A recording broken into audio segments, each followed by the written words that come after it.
Hello, and welcome to our live panel discussion here at ICE Barcelona 2026. How big is the black market and what can be done about it?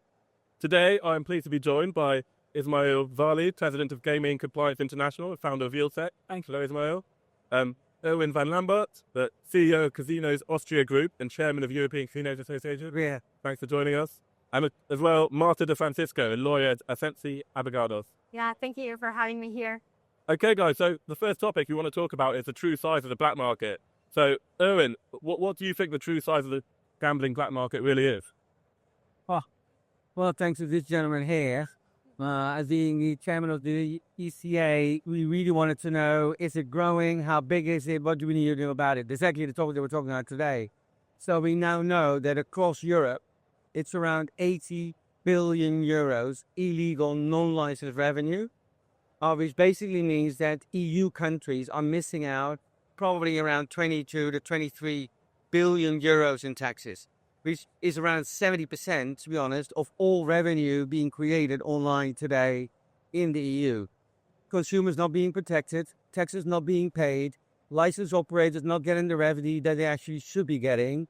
And obviously from our perspective, not only from an Austrian perspective, but from the European perspective, I think it's really worrying that it's so big and it's growing every single day. How could it actually be monitored and by what metrics? Well, I think IP and payment blocking is an absolute crucial instrument to implement into markets. IP blocking itself basically works for 24 hours, as we all know, and then it's already gone. So you need to have IP and payment blocking, and I think it's absolutely crucial to have a very clear consumer communication going about explaining to consumers how damaging it is not to play with a licensed controlled operator, because licensed operators have one goal. They want to protect consumers really well and they don't want to lose their license because of commercial reasons. So if people play with a licensed operator, you're sure that the product is quality-wise really good, you're really protected, you know that the money goes where it needs to go, that taxes are being paid. So I think IP payment blocking and really good communication, making a massive difference between licensed and non-licensed operators, is an absolute key thing. Marta, does that align with what you know? Yeah, well, actually, it was funny. Early today, the Spanish regulator was talking about illegal market and how big it was in Spain. And he was not really worried about it because he said that it was around like 6% of the players that played in offshore operators. However, recent studies show that up to 23% of players are playing offshore and in the black market, of course. And for me, I think the thing that worries the most is the confusion that players get, that they don't really know whether they're playing in legal or illegal operators. And some studies show that up to 47% of the players in Spain don't really know that they're playing in the black market. So crazy figures, right? That is interesting, yeah. So, Ismail, where is growth coming from for illegal operators? Growth is coming from a few areas for illegal operating. Let me just go back to one point here. So we often talk about the legal market, illegal market. There's one marketplace. Okay? Marketplace for Spain, marketplace for Germany, marketplace for Austria. There are two industries in that. One legal licensed sector, one illegal unlicensed sector. Crime is stealing from all of us. Okay? That's what they came to do. That's what they are doing. It's what they've been doing every year for 3 decades. So in terms of where the growth is coming from, regulation exploitation is their absolute evergreen product. So any law you have, the age limit, 18 or 21 years old, they will be on top of that because they want the kids and they want the self-exclude customers. What's coming next for them is basically everything you bring in on deposit criteria, KYC, responsible gaming. All of these are opportunities for crime. That's regulation exploitation. That's the main plank in the illegal gaming business. Okay? The next area will be events and cultural situation. So this year, we're in another year of gambling without gaps. So there is no gap in the calendar this year for most of the world, apart from North America, who not that interested in soccer. So even though the World Cup will be there this year. What you'll be focused on this year is every single week you'll be able to bet on top flight international soccer right now with CONCACAF and the Premier League, all of the leagues in Europe. And that's going to carry on through June and July with the World Cup. And then it goes straight into the new seasons in August. So that's a big calendar for them this year. The other breakout product for illegal gambling this year is illegal streaming. Illegal streaming of sports and of movies and TV shows. Okay? So what illegal gambling is looking for is how do we monetize the great relationship they built up during the pandemic, this era of the gamification of everything? Illegal gambling went to illegal streaming in 2020 and 21. Why? They went there because there was no professional sports, and all the illegal sports books had no product to offer betting on.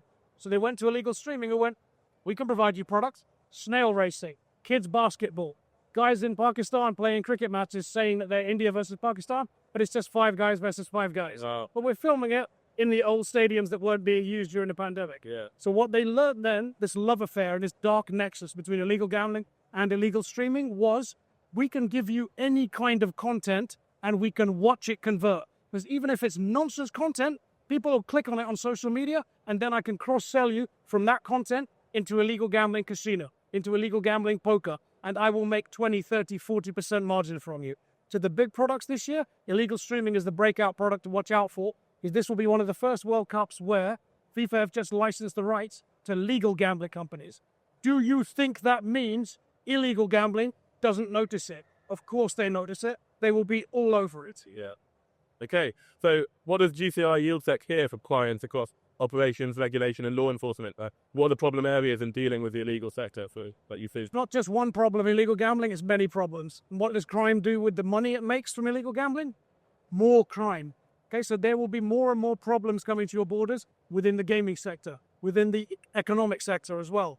And the whole point of this, why was YieldSec established? When GCI acquired my business in November 2025, I said it was the same task with a different mask, basically. For me, it's still about defeating unregulated gambling and allowing regulated legal gambling to provide the benefit it should to commerce, community, consumers. That's the whole point for me. Mission hasn't changed whatsoever.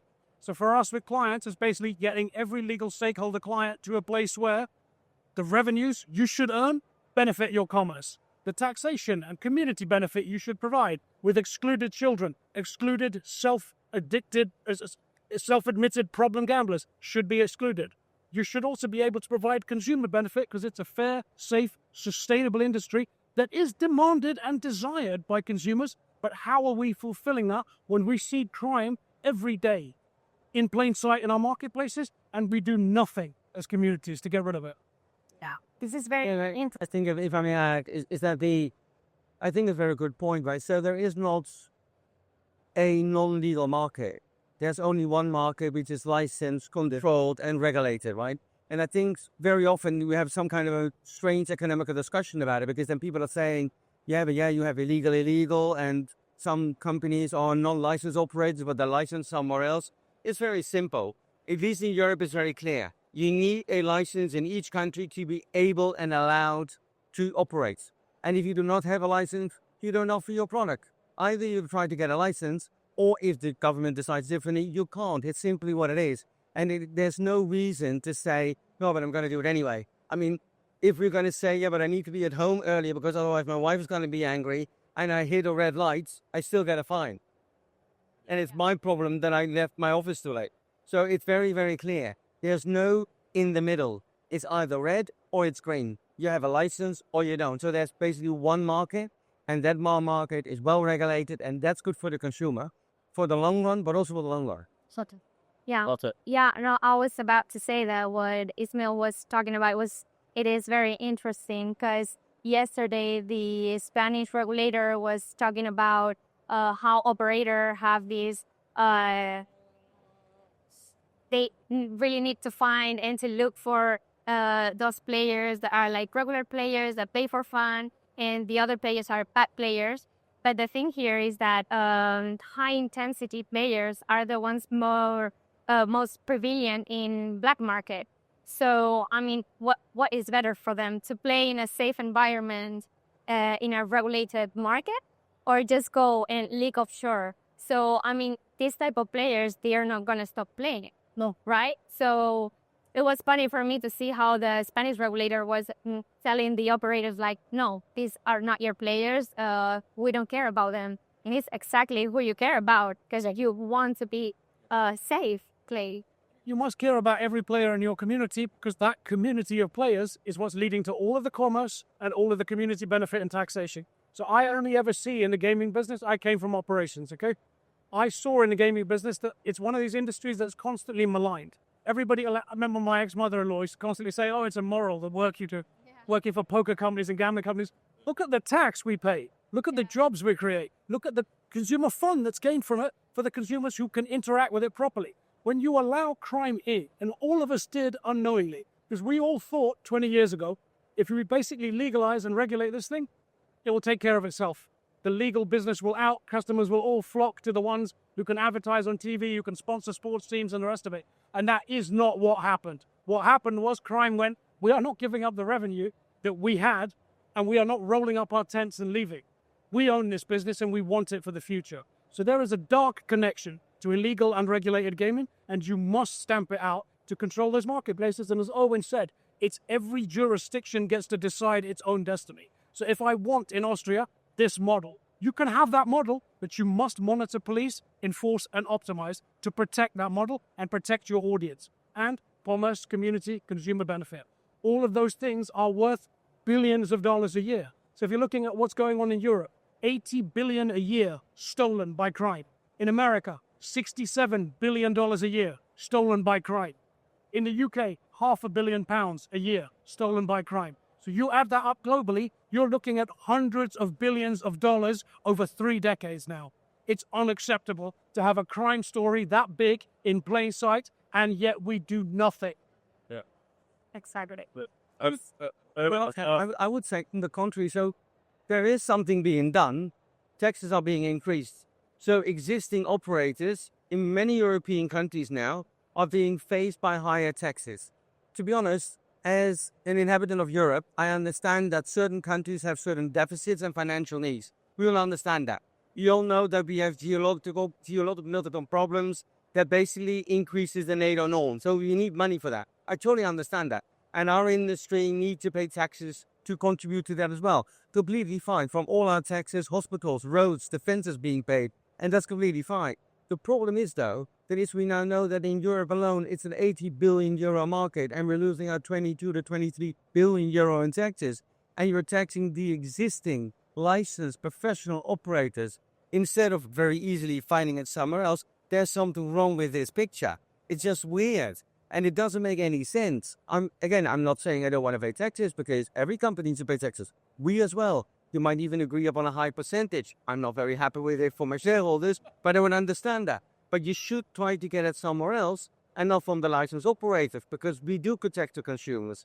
And another point, I think, is that a lot of countries are now actually taking a lot of measures when it comes to advertising and sponsoring, which basically gives a completely open field to all the illegals to flourish even further, because they do not have restrictions on bonuses. They do not have restrictions on Meta. And for example, Meta is an issue as well, because they're accepting a lot of advertising for illegal gambling offers, and that's just a bad thing. So it's not only that we're not attacking the criminals, like as Monchels explained, it's also that on the other side, at the same time of the medal, the existing licensed professional good guys, like all of us, are being put under pressure as well. And that's a very unhealthy and a very dangerous situation, I would say. Look, there's one other example I give here. I spoke yesterday in my speech about how American online gaming is just diving off a cliff into the abyss, basically. I said we live in a twilight world. America is one of the worst cases of that. Europe is even more going towards that world, okay? In America, we started in 2023 with 105 legal licensed gambling operators, okay? 105. For 30 states that have sports betting, 7 that have casino, okay? So it's a weird patchwork quilt. Obviously, crime's going to be interested in that opportunity. By 2024, that's dropped to 95. Okay, there's some movement. By the midpoint of 2025, we've dropped to 57 legal licensed operators. So there is the silent death of legal licensed operators in America. That is coming to Europe too, because you will not maintain your licensing and your operational standards when everybody's putting the taxes up. Why? Because they aren't making the money they should. So if the governments are saying put taxes up, that's a very clear indicator of nobody's making the revenue they should. So you're not getting paid the tax you should, which means the consumers are getting screwed too. Yeah. And that means crime has made a home in your country. You need to change it. So people are doing something about some forms of illegal gambling. Let's try and block the payments. Let's talk to Visa and MasterCard. Let's talk to Facebook. It's not enough, because you all need to work together across the entire ecosystem. Otherwise, change doesn't happen, and what's happening in America now will come to your country. It will come. Marta, I was going to ask, like, look at the players. So at what point does regulation become like a real hindrance to the players to me? Well, I believe that it becomes a real hindrance when there is this advertising advantage for illegal operators. The Spanish operator just faced these really strict these restrictions in advertising, which makes it really hard for them to advertise and to communicate to players like this is a safe place. On the other hand, the illegal operators are all over the internet. They have this Meta, Facebook advertising. And of course, if you're a person that don't really know about .com or .es in Spain, which is the legal domain, you just click what appears first, right? So the algorithm is just about what, not what is legal or illegal, and not what it's licensed or unlicensed. They just have it all. Yeah. So looking at how the black market and regulated markets kind of like coexist as such. I know you said it's one market, but are you seeing the black market grow for any particular reason? Like for Marta again, like what's happening in the regulated sector to cause offshore leakage? Well, I mean, I don't want to sound repetitive, but I think the regulation is really unfair for the legal operators, and they are just seeing the illegal market growth, and it's not fair. So they are facing all these restrictions and limitations, and actually the operator needs to work with the regulator to just like be on the same path, and it's very important to have this channelization, you know? So the main point here is that players are going to keep playing. So this leads to offshore if the attractiveness of the legal market is low, and the illegal operators just offer these great bonuses and great promotions and are all over the social media and Telegram channel, which is crazy. Telegram, I mean, wow. And legal operators just can do nothing, cannot compete with them. Yeah. What Marta said there is, again, is price, product, and promotion. So if you look at legal versus illegal on that price, product, and promotion, prices. If I don't pay tax, best price. If I am unrestricted in any way about the products I can offer, because I'll offer predictor market bets on when Barbra Streisand will die, which is a real bet out there. Barbra Streisand is a saint, by the way. So you shouldn't be offering that. Glad we all agree on that. So you shouldn't be offering that bet, but illegal predictor market platforms will offer that bet. They offered like 2024, 25, Christmas and New Year. Leading predictor market bet on celebrity Deadpools was this one. Figgy and Tupac, the rappers, would be resurrected along with Jesus Christ on New Year's Day. People were buying that bet just to put it on their social media feeds because it was funny. And their real lives aren't as interesting as that bet was. Yeah. Okay? So then there's a promotional piece. We've got all kinds of restrictions around advertising on football shirts now, advertising on billboards, advertising around schools, for example. Illegal gambling doesn't need to listen to any of that stuff because when they do illegal streaming of La Liga, Bundesliga, Premier League, in international games at the World Cup, they repaint all the logos on the shirts. So there's no McDonald's and Ford branding on the World Cup illegal streaming version. There's illegal gambling advertising there. So price, product, and promotion, as Marta said here, illegal gambling wins every time. And they don't need to pay any taxes, don't obey any rules. The only area where illegal gambling doesn't have a benefit is they don't necessarily have land-based resorts. Yeah. But maybe that's coming soon too if we don't put a stop to the crime online. Because what does crime do when it makes money? More crime. Yeah. Yeah. And you see, what's very interesting, I think, to my personal opinion, is that very often it was said that if you liberalize the market, your problem will be solved, which we now see after certain markets in Europe being opened, we see that it's not the case. The Netherlands is a very good example. So the Netherlands was liberalized. I think there are about 30 licenses being given out now. But because of all the restrictions and the way that it's being dealt with over the last few years, today in 25, around half of the online revenue is now illegal again. And they had a canalization of over 80% 2 years ago. So it is a really complicated subject that really, I always say you need to find the perfect balance, which we all know finding a perfect balance is always very complicated.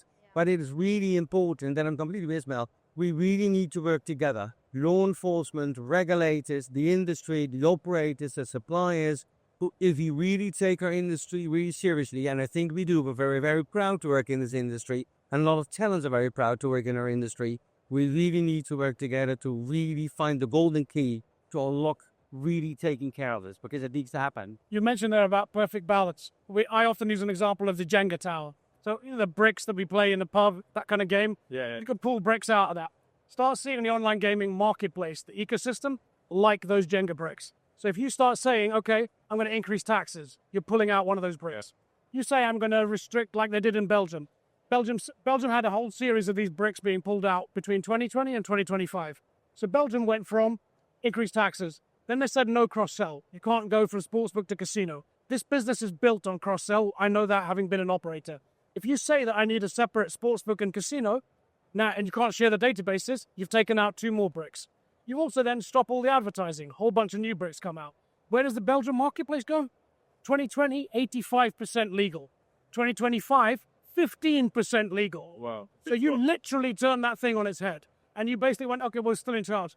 That regulation is basically going, yes, you can regulate however you want in a marketplace. That's up to politicians, lawmakers, and the regulators. Run your market your way. It is Burger King when it comes to that. Have it your way, okay? However, if you have not removed crime, you are basically grafting a legal business on top of an illegally dominated marketplace. They will still get their share, and they will grow at the same time as the legal business initially grows. And that's what you're seeing in America and Europe right now. You have failed because crime hasn't been removed. And I am not saying it's anybody's fault. Crime brought this to our marketplaces. Blame them. But let's work together to defeat them. Yeah. So when regulation shifts as well, how exactly does the black market react to it? They are clearly organized well enough to react to this stuff, right? They hear that regulation changing and it's opportunity knocks. Yeah. It's like, how do I get advantage of this? So in any country where they're saying we're going to increase the age limit for gambling from 18 to 19 to 20 to 25, say hello to more children gambling. That's all that's going to happen. So they will offer it. They're the one-stop shop everywhere you go because that's their business. And what they understood clearly during the pandemic was we like the gambling business. Why? Crime used to love the gambling business for one reason: money laundering. They now love the gambling business because of money, period. They want to be in everything. And also they understand that when you are dead as a customer, when you have no more money left to gamble, well, now I'll sell you financial loans. Now I'll sell you cheap mortgages and all this other nonsense. So they'll find a way of getting data to mean more money for them. So there is a much longer tail on a gambling recruited customer than any other product in the world for crime. So they will find another way to monetize you. So don't look at this as the control of, they just came for the gambling. They came for the audience. That's it. Okay. So what can be done to combat the black market? So what new technologies and innovations are available that can help combat the illegal market? I built it at Yilsec and I sold it to GCI and it exists already. So across the ecosystem, there are 8 essentials: search, site, social, etc. You need to look in that ecosystem to find where is the audience, have awareness of what they're doing, where they are. All the audience, all their activity, all of the time. You then need to be making sure that you're channelizing that marketplace effectively, because we come out with a channelization rate, but it's just a hallucination. We need to be showing it from where the activity and audience are in the marketplace. Then direct that to go across that ecosystem. How much of the audience is being trafficked via social? Deal with that problem. How much is being trafficked via websites and IP blocking? Deal with that problem. How much of it is payments, when we could get the banks to work together, the payment wallets to work together, PayPal and credit card companies to work together? Deal with that problem. But if you don't deal with all of this stuff at once and have some priorities around it, you will not get control of your marketplace. And fundamentally here, for everybody, the regulators, politicians, governments, operators, legally, licensees, law enforcement, it's your marketplace, yours. It's your money, okay? So I feel that sting when somebody steals my napkin, okay? I want to feel that sting in every country when they're stealing my money from my marketplace in the industry I spent my life and career in. It's your money. Take it back. Take control back. Yeah. Marta, how should regulators be working with operators to help battle the black market, do you think? I mean, obviously it's very hard to find that balance. What is clear is that enforcement is not working. I mean, we all see, we're very proud of all these millionaire sanctions to offshore operators, but it's not real. I mean, they don't pay, they change domains, they change brand names, and they keep targeting the Spanish market. So we will need to find this cooperation, international cooperation, operator and regulator cooperation, and find balance to fight against this, because this is a big, big problem. So, Erwin, do you think there needs to be more cross-border sort of collaboration? Well, I think at the end of the day, it's the industry's responsibility to really make very clear how big the problem is. And I think that's exactly what we're doing here today during this panel as well, in this broadcast. It is a real issue. We need to deal with it. We need to work together on it. There are the tools available to do it pretty quickly. There is payment blocking. There is payment blocking giveaways. We can actually talk to Meta. And there is penalties and consequences for everybody offering illegal products. Let's make that happen. Let's make the industry even better. But it's really important that regulators, politicians, and law enforcement knows that's exactly what we're doing here today. What do you think legal operators can do to build trust and keep the customers away from the blockchain? Very easily. First of all, whatever we offer always needs to be perfect. We need to follow the rules. We need to take our consumers really seriously. And we need to protect our business and our consumers by that really, really well. And I think that's the proof of basically separating the good guys and the bad guys. And it's our obligation to explain very clearly what the problem is, how big it is. And I think for a very long time, also because it's in the internet, as we all know, what you can't see, we think it doesn't exist. It does exist. It's massive. And there are tools to fix them. Okay. We've got time for one last question. Ismail, I'll give it to you. Ultimately, the black market contributes to a negative perception of the gambling industry, right, among wider society. But how do you see this changing and developing over the next few years? So one of the biggest things I always say is basically get the benefit for your commerce community consumers. Legal, licensed gambling gifts that to countries, gives that money to governments, gives that money to societies to pay for roads, hospitals, schools. Okay, that comes from legal gambling. Nothing comes from illegal gambling. Nothing but consequences and harm and crime. So the perception here needs to change, because the legal gambling industry is the one that provides benefit. Illegal gambling provides no benefit and more consequences that you will also pay for as a taxpayer, as a government, as societies. And what does crime do when it makes money? More crime. So please start seeing what's going on here. This is somebody who came to steal your things from your country and abuse your audiences, abuse and toxify your children. So get control of your marketplaces by working together across that ecosystem. And this is not a hard mission. Look what was achieved in the Philippines. 92% illegal to 58% legal in less than 3 years, because they understood one thing. We need that money.